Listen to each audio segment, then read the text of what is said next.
Aquaba, Aquaba, everyone. J'espère que vous allez bien. Moi, je vais super bien par la grâce du Big Boss. Alors, aujourd'hui, qu'est-ce que c'est mon nez là? Aujourd'hui, on va parler d'un thème. Attends, je vais m'avancer un tout petit peu parce que j'ai comme l'impression que la caméra est un peu trop éloignée.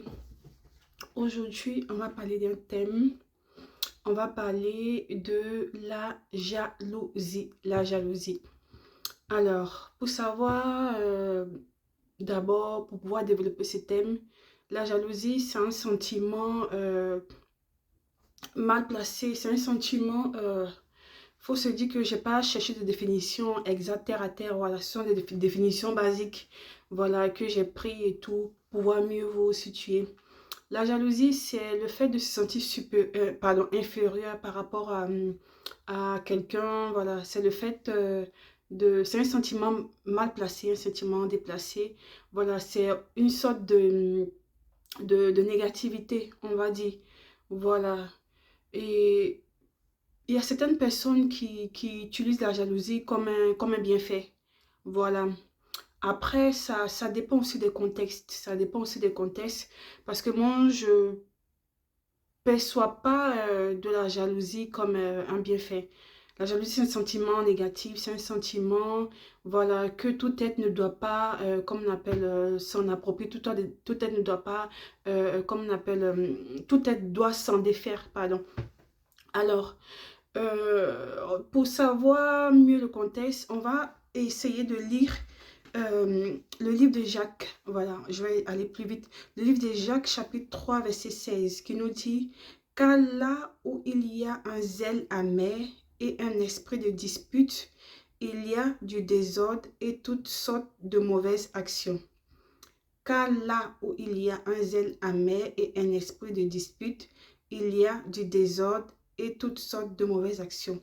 Ici, quand on parle de zèle amer, on parle surtout de jalousie. Voilà. Et la jalousie, excusez-moi du contexte, du thème, pardon, de l'exemple, c'est beaucoup perçu, c'est beaucoup visible chez les femmes. Parce que les hommes, ils n'ont pas ce temps-là. Les hommes, si tu vois un homme jalousé, quelqu'un, peut-être que soit c'est de l'ego mal placé, ou soit peut-être c'est, comme on appelle, c'est parce qu'il est un peu efféminé, ou bien sinon un vrai homme n'est pas jaloux. Un homme n'est pas jaloux, un homme, voilà, si tu es jaloux, tu te comportes comme une femme et tout, bon bref.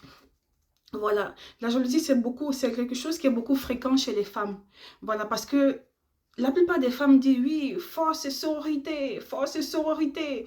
Quand on parle de sororité ici, on parle comme on appelle, de solidarité, de la solidarité entre les femmes et tout.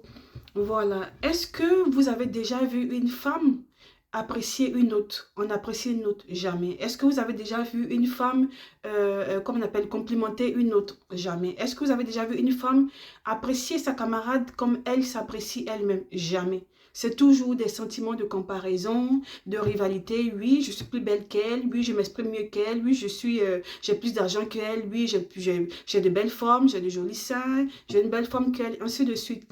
Voilà, tout ça. Oui, je cuisine bien qu'elle et tout et tout. Voilà. Tout ça, c'est chez les femmes, c'est plus courant. Sinon, les hommes, ils n'ont pas ce temps-là.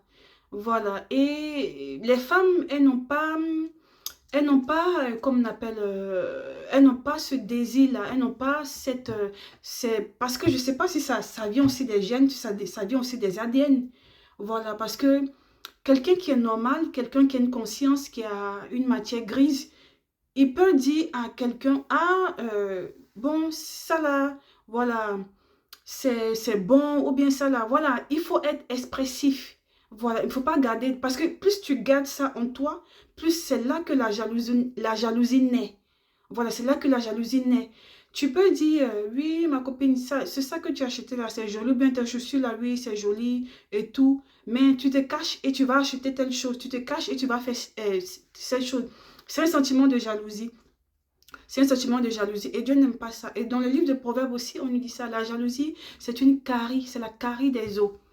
Voilà. Je ne dis pas ça pour juger qui que ce soit, mais il faudrait essayer de remédier à cela. Voilà. Certaines femmes, vous êtes beaucoup envieuses et vous êtes beaucoup jalouses des autres.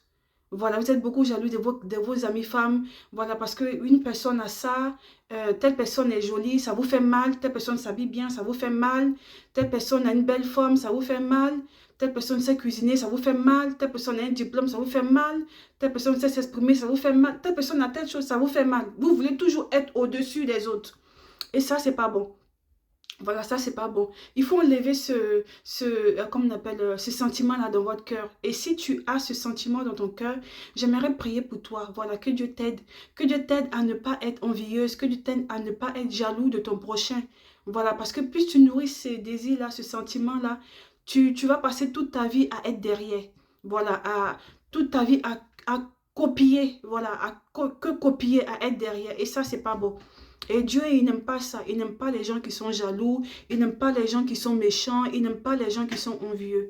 Voilà, si tu veux donner ton cœur ou ta vie à Jésus, évite d'être méchant, évite d'être envieux, évite d'être envieuse, évite d'être hypocrite. Voilà, évite voilà, de salir les autres. Voilà, il faut éviter ça. Parce que Dieu, il n'est pas comme ça. Il est un Dieu d'amour. Voilà, donc je vais m'en arrêter là et portez-vous bien et que je prie pour vous, voilà, que Dieu, voilà, Seigneur, je te confie toutes ces personnes ici présentes, voilà, ces personnes qui ont du mal à pouvoir accepter la place des autres ou qui ont du mal à pouvoir, comme on appelle, apprécier ou qui ont du mal à pouvoir, euh, qui se sentent inférieurs aux autres, Seigneur. Je te prie pour ces personnes-là, Seigneur. Protège-les, garde-les dans le creux de tes mains, bénis-les, éternel mon Dieu, mon roi, et prends soin d'eux au nom de Jésus. Et il y a un verset, c'est pas un verset, c'est pas un verset, faut pas que je monte. Il y a un dicton qui disait qui dit que, voilà, qui dit que Seigneur, si quelqu'un est jaloux de mes bénédictions, donne-lui plus jusqu'à ce qu'il oublie les miennes ou jusqu'à ce qu'elle oublie les miennes. Voilà, c'est un dicton. En gros, si quelqu'un est jaloux de ta bénédiction, si quelqu'un est jaloux de ce que tu as, que Dieu fasse en sorte que cette personne-là ait plus que toi. Voilà, que cette personne ait plus que toi pour... Ouh, j'ai pas de goût d'ici. Je respire. Que cette personne ait plus que toi pour que elle puisse oublier ce que toi tu as. Voilà. Donc c'est un peu ça. En tout cas, prenez soin de vous et reconnaissez aussi, quand on reconnaît aussi quand on est jaloux, qu'on est jalouse aussi, Dieu peut nous aider à pouvoir changer. Alors c'était juste ça, le message que je voulais vous partager. Je voulais pas être trop longue. Que Dieu vous bénisse, que Dieu prenne soin de vous. Bisous!